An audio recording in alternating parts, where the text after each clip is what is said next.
Havard, and I'm very happy to be here. So my talk today comes from a project entitled A Counter-History of Freedom.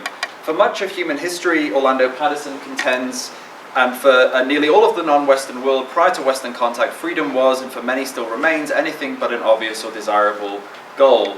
Saba Mahmood similarly challenged the identification of freedom and liberty as the political ideal and noted that the narrative of individual and collective liberty comes far from exhausting the desires with which most people live in liberal societies, let alone in the world at large.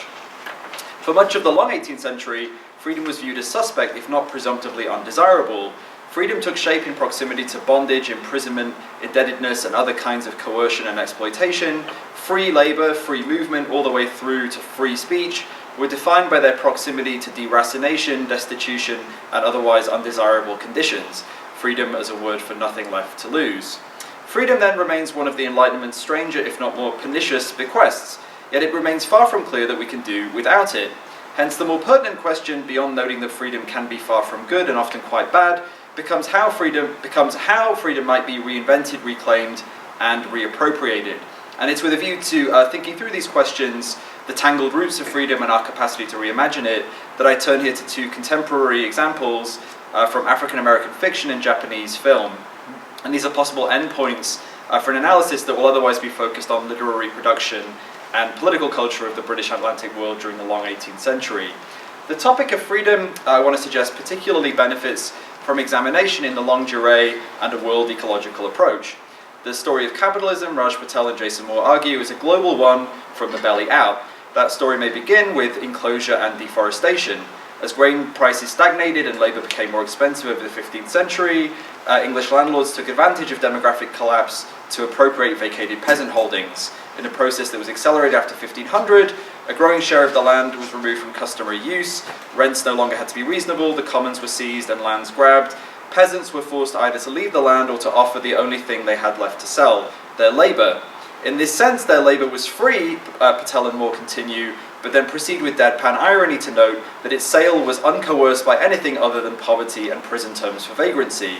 Peasants, that is to say, had no choice but to sell their labour to survive. Enclosure freed a growing share of the rural population from the commons that they had tended, supported and survived on, and these newly displaced peasants were free to find other work and free to starve or face imprisonment if they failed. The period between the 15th and 19th centuries witnessed the rise of chattel slavery and of a vast plantation complex across the Americas. The plantation, Moore and Patel remind us, was the original factory.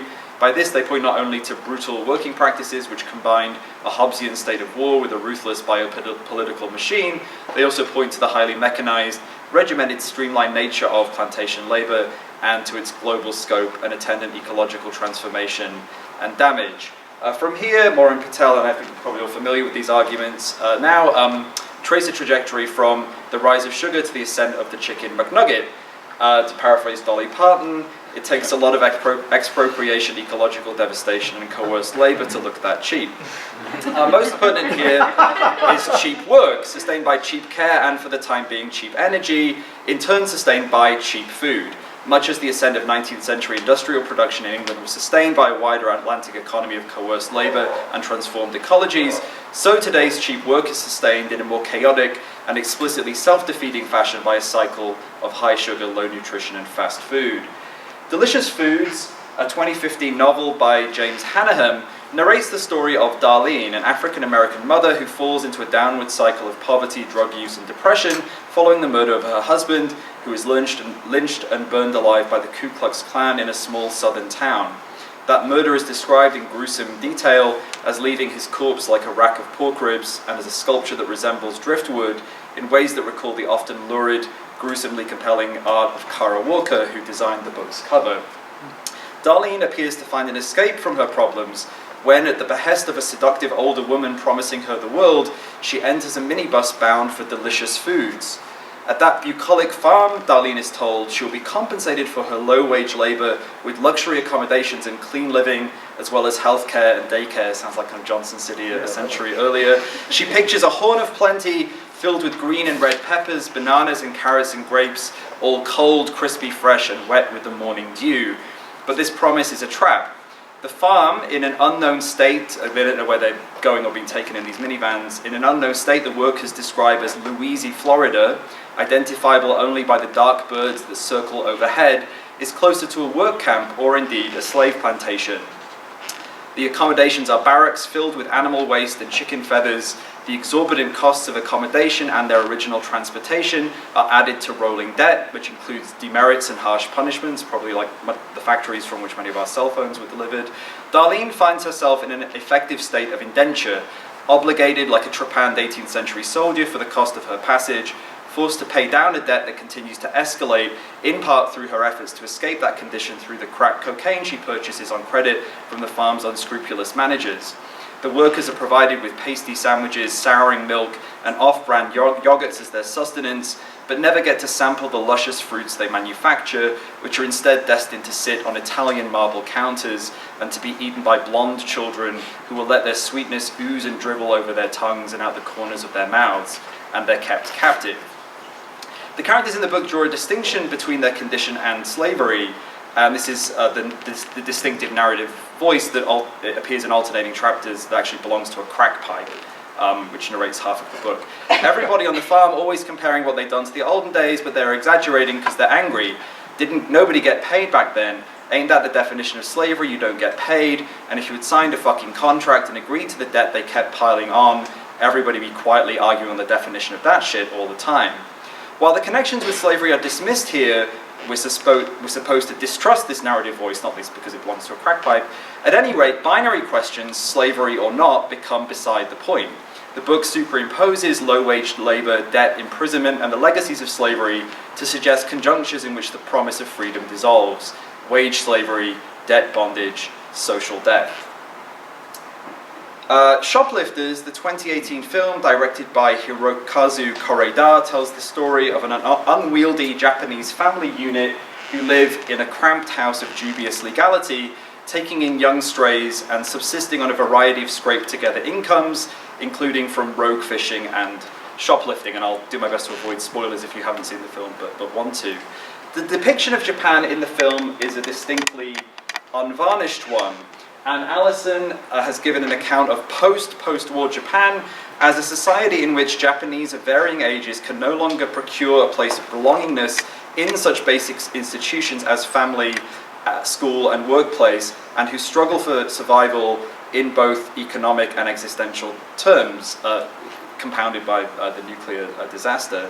Hart Negri cite her account of the Japanese precariat who have fallen out of available structures of belonging following economic collapse and its attendant fraying of the social fabric as exemplary of the toll taken by neoliberalism to cord. In practical terms, they write, the freedom to be an entrepreneur of yourself and administer your own life translates for most into precarity and poverty. Workers in a neoliberal entrepreneurial society are essentially bird-free, that is, free from stable employment, welfare services, state assistance, free to manage their own precarious lives as best they can and survive. And so this film, I'm suggesting in a very telescope manner, might be seen to show an underclass living in the rubble of this failed society. Okay, so freedom is bad, and as much as both these works point squarely to the present, they also summon much deeper tangled legacies. Delicious Foods recalls Kara Walker in particular's artistic grappling with the legacy of slavery. A section of the book in which Darlene struggles with watermelons in the heat appeared in one of Walker's art books and captures the ways that even desire and sexuality are mired in that history. While the characters in Shoplifters may not literally be peasants, they look back in their scavenging and dispossession to the earliest victims of enclosure from the global commons, in addition to kind of typifying that contemporary neoliberal moment that Hart and Negri are talking about. But it's in recalling these legacies I want to suggest in closing that they might also suggest alternatives, ways that is to reimagine these fraught histories with which they continue to remain bound, that is ways to reimagine freedom. And so that includes glimpses at utopia, although kind of particularly dark utopia in the case of Delicious Foods, which partakes, as I've suggested, of a distinctly black, pessimistic aesthetic. It also, however, glimpses to a black radical tradition and to more affirmative visions of black life. The acknowledgements reference the coalition of Imokali workers, which have launched anti-slavery campaigns, and the Fair Food program. I don't know if they're World-Ecology compliant. Maybe people can tell me about that afterwards, but it definitely seem resonant with things we're talking about here. Aside from the ways that the workers planned a possible revolt against their captors, a kind of what they would describe as a slave revolt, the book concludes with Darlene herself taking a role in the management of the farm. One of the kind of surprising things about the book is that the workers actually realize they come to enjoy the work that they're doing, and so what then becomes initially coerced labor in a kind of dystopian captivity gives way to this more utopian vision in ways that are inseparable from its dark aesthetic register. The book moves through horror and violence to imagine an alternative, even utopian fiction, albeit one in which, as in Walker's cover image, predatory birds still cast dark shadows, pointing to what Fred Moten, talking about C.L.R. James, terms new and revolutionary content, mysterious and black marginal politics, economic spells and spellings. Shoplifters, I suggested, points fairly directly to a broken society and the fraying of neoliberalism's promises. And yet the family, as I'll call them, even though the biological basis of their kinship remains uncertain, prove in important respects the opposite of the kind of figures that Allison describes in that book, Precarious Japan. They're not in an internally exiled condition of the kind she describes, looking at the refugees who kind of eke out an existence in internet cafes and so on, nor are they excluded from networks of care. They have a warm, inclusive, intimate home, albeit one subject to its own vulnerability once state surveillance kicks in, and they thereby provide a base for the kind of relationality that Allison sees sorely lacking in Japanese society. And so without giving anything away about the movie, you can see I think this is ultimately quite a warm, cohesive family unit. That said, they are also criminals, and they're also living a somewhat nomadic, under-the-radar existence as fishers, poachers, scavengers, and of course as shoplifters.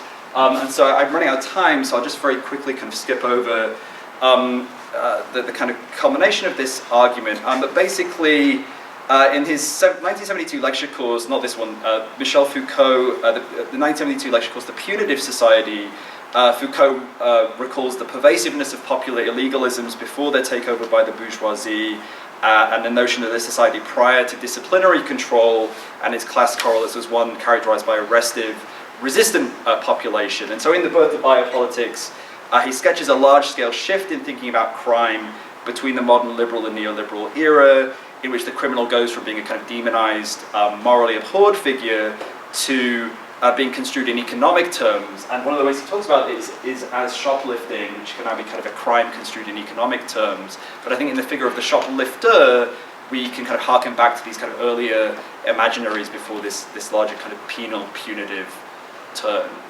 Okay, thank you very much.